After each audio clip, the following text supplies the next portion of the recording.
Bonjour le peuple, le monde, les gens. Donc voici, je fais cette petite vidéo pour répondre concrètement à des questions qui se posent des musulmans et qui effleurent les croyants, les chrétiens, bon la Bible quoi plutôt, et tous les évangélistes. Parce que beaucoup d'évangélistes vont à l'église prier, recevoir les louanges et autres, et après ils sont pas trop dans le thème des versets, ils s'arrêtent, après ils reprennent le livre. Et après il faut une bonne mémorisation de tout cela. Parce que moi, on me posait la question, mais comment ça se fait que dans Matthieu 10, les musulmans, Matthieu 10, le Seigneur dit, verset 5, ce sont les 12 que Jésus envoya, après leur avoir donné les instructions suivantes.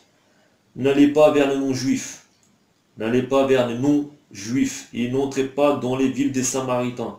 Allez plutôt vers les brebis perdues de la communauté d'Israël, en chemin, prêchez en disant le royaume des cieux est proche, guérissez les malades, ressuscitez les morts, purifiez les lépreux, chassez les démons. Donc voilà, ça veut dire que nous, on voit un évangile dans la rue ou autre comme j'ai fait, et dis-toi, t'as pas le droit normalement de faire ça, de parler aux non-croyants, parler aux païens, tout ça. Parce que dans le Coran russe, c'est écrit nos païens, les païens, qui nous sommes. Qui peut être avec Dieu pour savoir à quelle personne doit parler? Avec les Saint-Esprit, nous le savons. Mais qui, franchement, est proche de Dieu, pour être sûr, et faire la différence entre le mal et le bien. Donc voilà, moi je vais décrire ça concrètement et je vais répondre ça à fond la caisse, mes frères. Ça a été époustouflant, mes frères, parce que Saint-Esprit en ce moment, il m'allume. La vérité doit être déclarée. Alors je vais répondre par Matthieu 7. Ne jugez point. Déjà on commence par là. Ça c'est pas la réponse. Hein. Afin que vous ne soyez pas jugés. Quand vous jugera du jugement, donc vous jugez. Et l'on vous mesurera avec la mesure dont vous mesurez. C'est par exemple, faites pas trop attention à l'approche. Bref, ça c'est à vous de voir, d'afficher. Je suis pas là pour dire ce que j'ai dans le thème. Que beaucoup c'est comme ça après, c'est pour chercher l'influence. Pourquoi vois-tu la paille qui est dans ton œil de ton frère et n'aperçois-tu pas la poutre qui est dans ton œil? Ou comment peux-tu dire à ton frère, laisse-moi ôter une paille de ton œil, toi qui as une poutre dans le tien? Hypocrite, ôte premièrement la poutre de ton œil, et allez, alors tu verras comment ôter la paille de l'œil de ton frère. Voilà. Ôtez premièrement la poutre de ton œil, alors tu verras comment ôter la paille de l'œil de ton frère. Donc voilà, bon je vais répondre. J'ai réfléchi dessus ce que voulait me dire le Saint-Esprit. Il m'a fait comprendre que soi-disant il y a les Juifs, Israël, ce sont ceux qui ont des pailles. C'est-à-dire qu'ils ont ils vont au magasin, ils vont y les choses, ils font des choses comme les païens, qui font les fêtes, les foleries. Bon après, c'est pas pour moi, ils restent positifs et autres. Mais ils ont une influence démoniaque autour et parfois ils sont pas bien, ils n'ont pas le feu du Saint-Esprit de Paul, comme il a dit. Donc du coup, il ne veut pas résister contre les démons et les chasser de chez eux. Donc moi, il m'a parlé clairement. C'est pour ça que Jésus a dit et a envoyé ses disciples, aller dans la communauté, tel écrit, pour chasser et donner le baptême de feu, la parole de feu, à ceux qui sont d'Israël. C'est afin qu'ils puissent être proches d'être évangélistes, d'être proches d'être apôtres, d'être proches d'être prophètes, pour pouvoir faire le bien. Et clamer une parole, être une lumière quoi. Parce qu'il manquait juste la parole qui guérit, eux.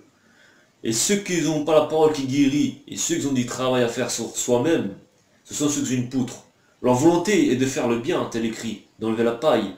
Le Seigneur nous reconnaît de vouloir enlever la paille. Mais le Seigneur sait que nous avons une poutre en nous. Donc le Seigneur ne nous a pas dit, selon comme il écrit, c'est parce qu'ils n'envoient pas parler aux non-juifs, ils n'envoient pas parler aux païens, que soi-disant que les païens et les non-juifs n'ont pas de Dieu, ils n'ont pas de Seigneur. C'est ce contraire. Le Seigneur sait que nous avons une poutre, nous voulons faire le bien, mais nous avons une poutre pour enlever la paille. Donc du coup, le Seigneur il m'a dirigé par là, comme ça m'a fait. Je suis tombé sur ça. Accrochez-vous les frères. Romains 10, verset 9-12. On va lire. Comme des grands. Si tu reconnais publiquement de ta bouche que Jésus est le Seigneur, et si tu crois dans ton cœur que Dieu l'a ressuscité, tu seras sauvé. Voilà, c'est pas une non-païen. C'est ce que je parle, c'est une poutre. En effet, c'est avec le cœur qu'on croit et parvient à la justice. Donc voilà, mes frères. Hein, si tu as le cœur, tu respecteras les lois de Moïse, les commandements. Donc, tout le monde doit être censé arriver à Dieu, et Dieu n'exclut personne. Et le Seigneur est venu pour exclure personne.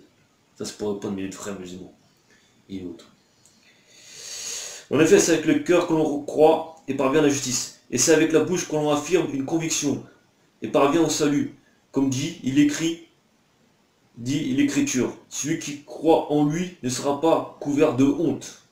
Ainsi, il n'y a aucune différence entre le juif et le non-juif, puisqu'ils ont tous le même Seigneur, qui se montre généreux pour tous ceux qui font appel à lui. En effet, toute personne qui fera appel au nom du Seigneur sera sauvée. Voilà la réponse. Voilà la réponse, mes frères. Donc, poutre, nos croyants, païens, sous une paille, ce sont les enfants d'Israël, ceux qui ont un bon comportement bien, bon, agréable, et qui savent qu'il y a des forces divines bonnes, parfois ils savent que Dieu existe, mais leur thème est de rester ainsi. Ça ne suffit pas, mes frères, d'être bon et juste et savoir qu'il y a Dieu. Ça ne suffit pas. Parce que dans la Bible, je vais trouver des versets, c'est fou, mais il n'y a pas de problème. Mais vous savez de toute manière, c'est écrit dans la Bible. Les apôtres, parce que la vie des apôtres de Jésus était d'évangéliser, était de sauver ses frères, de prier, d'exorciser et de parler du Seigneur partout dans les rues. Ça, c'est le devoir de tous les gens qui ont une vie juste, qui soi-disant, ils n'ont qu'une paille et qui ont ensuite le baptême et la repentance. À ceux qui avaient dans la parole du feu doivent obligatoirement faire cela. Parce que quand nous voyons un homme évangéliste dans la rue, c'est forcément pas des bons, des Jéhovah, tout ça, faut pas fréquenter s'ils demandent l'héritage, l'argent, tout ça. Il y a plein de trucs. Il n'y a pas d'évangélistes, mais ils ne prêcheront jamais comme moi je vous prêche, mes frères. Abonnez-vous, c'est ce que j'ai à dire. Abonnez-vous. Vous pouvez répéter avec la vidéo. Je vais arrêter là. Comme ça, si une personne veut revoir la vidéo, dans le transport, dans le métro, dans la rue, dans la voiture, si vous voulez juste d'écouter, partagez, mes frères. Abonnez-vous.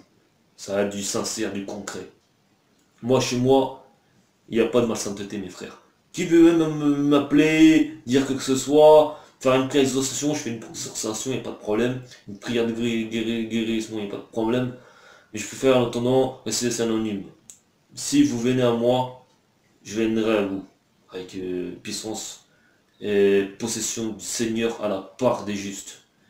Parce que cette part du mal croit avoir déjà gagné, mes frères. Alors approchez-vous. Et je vais m'approcher aussi des frères, des vrais évangélistes. Afin que nous soyons ciblés et nous discréditons tous ceux qui sont faux. Et qui sont là pour la possession d'argent. Moi je vous donnerai rien, je vous donnerai. Ce sera à vous de voir. C'est un seul péché sortir de ma bouche. Et je ferai un seul péché dans mes frères. Moi j'en reçu des coups pour les justes, mes frères. J'en reçu des coups même pour les non-justes, mes frères. Et ça c'est une volonté de Dieu. Tendez l'autre jour. Voilà mes frères. Je vous remercie, abonnez-vous mes frères. Amen.